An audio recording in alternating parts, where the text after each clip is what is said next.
Hare Krishna. Welcome back to my channel. Previous video में हम पढ़ रहे थे the some important amendments of the constitution. हमने इसमें से 10 अमेंडमेंट्स पढ़ लिए थे। अब कंटिन्यू करते हैं आगे के अमेंडमेंट्स को। 42nd अमेंडमेंट एक्ट, इसको हम मिनी कॉन्स्टिट्यूशन भी बोलते हैं क्योंकि ये हमारे कॉन्स्टिट्यूशन का सबसे कंट्रोवर्शियल अमेंडमेंट एक्ट था।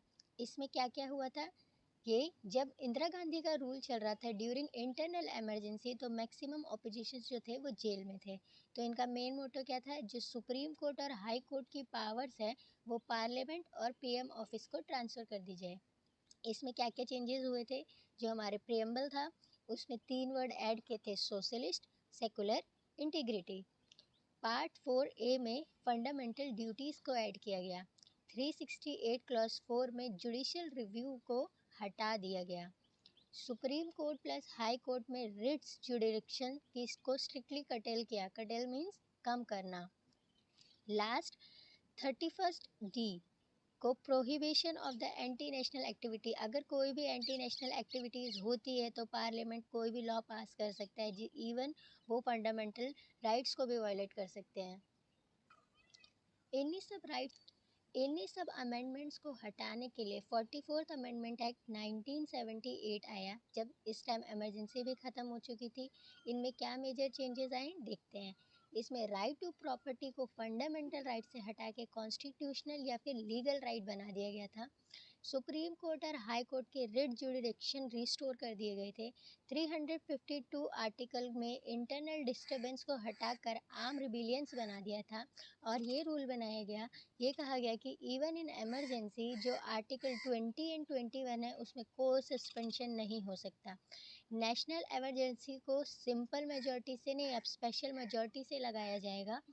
और आर्टिकल 352(5) में सुप्रीम कोर्ट जुडिशियल रिव्यू को पावर रीगेन करी। 52 अमेंडमेंट एक्ट 1985, इसमें क्या किया, 10th शेड्यूल ऐड किया और इसमें एंटी डिफेक्शन लॉ पास किया। एंटी डिफेक्शन लॉ क्या होता है, जैसे कि आज आप एक डिफरेंट पार्टी के मेंबर हो, कल आप रिज़ाइन करके उसके डिफरेंट पार्टी में चले गए, तो आप उसके सीक्रेट लीक नहीं कर सकते। अगर आप ऐसे करोगे तो आपके ऊपर लॉ इम्पोज होगा, आपको उसी के हिसाब की पनिशमेंट मिलेगी। अब पढ़ते हैं नेक्स्ट अमेंडमेंट के बारे में, जो कि है 61st अमेंडमेंट एक्ट 1989। इसमें यूनिवर्सल अडल्ट फ्रेंचाइजी के बारे में बात करी गई है, जो कि आर्टिकल 326 में है। इसमें वोटिंग एज को 21 ईयर से 18 ईयर्स कर दिया गया था। अब बात करते हैं अमेंडमेंट 86 के बारे में, जो कि 2002 में हुआ था। इसमें 3 मेन चीज़ों के ऊपर बात की गई है, जो कि है 21A, जिसमें फंडामेंटल राइट में ऐड किया right to education for to 14 years compulsory, मतलब कि जो बच्चे 6 से 14 साल के बीच में होंगे उनको पढ़ना कंपलसरी है।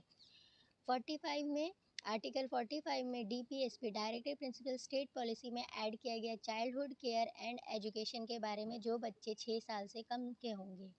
51A फंडामेंटल ड्यूटीज़ में हमारे पेरेंट्स को कंपलसरी करा गया कि एजुकेशन अपॉर्चुनिटी देनी है अपने बच्चों को, जो कि 6 साल से 14 साल के बीच में है।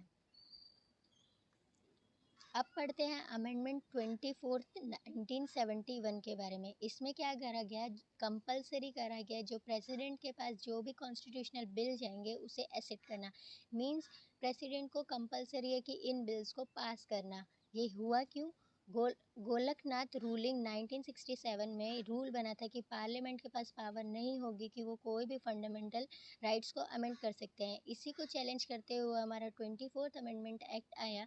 इसमें क्या कराया गया कि जो भी इसमें बोला गया कि हमारे पार्लियामेंट को पावर है कि वो कोई भी पार्ट अमेंड कर सकता है, इवन फंडामेंटल राइट भी, बस वो उसके बेसिक स्ट्रक्चर को छेड़ नहीं सकता।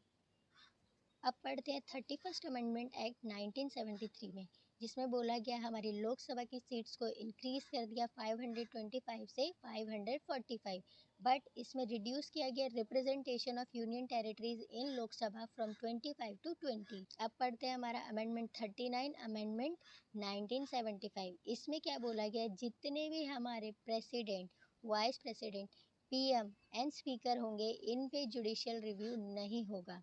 इंदिरा गांधी वर्सेस राजनैरन केस में क्या हुआ था कि इन्होंने ये कहा गया था कि इंदिरा गांधी जी ने fake practice fake election, unfair election कराकर वोटिंग जीती है। इसके बाद उन्होंने ये अमेंडमेंट लागू कर दिया था कि कोई भी इन जॉब प्रोफाइल पे जुडिशियल रिव्यू कर ही नहीं सकता।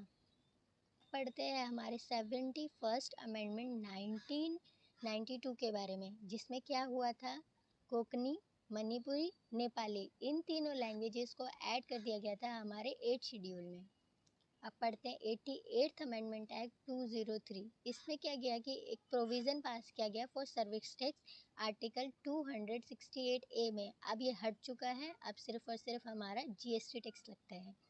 तो आज का आपके लिए क्वेश्चन है, how many amendments are done in the constitution till today. आज की डेट तक हमारे अमेंडमेंट में कितने अमेंडमेंट आज की डेट में हमारे कॉन्स्टिट्यूशन में कितने अमेंडमेंट हो चुके हैं। इसी के साथ हमारा ये पार्ट ख़त्म होता है। मिलते हैं अगले पार्ट में। राधे राधे।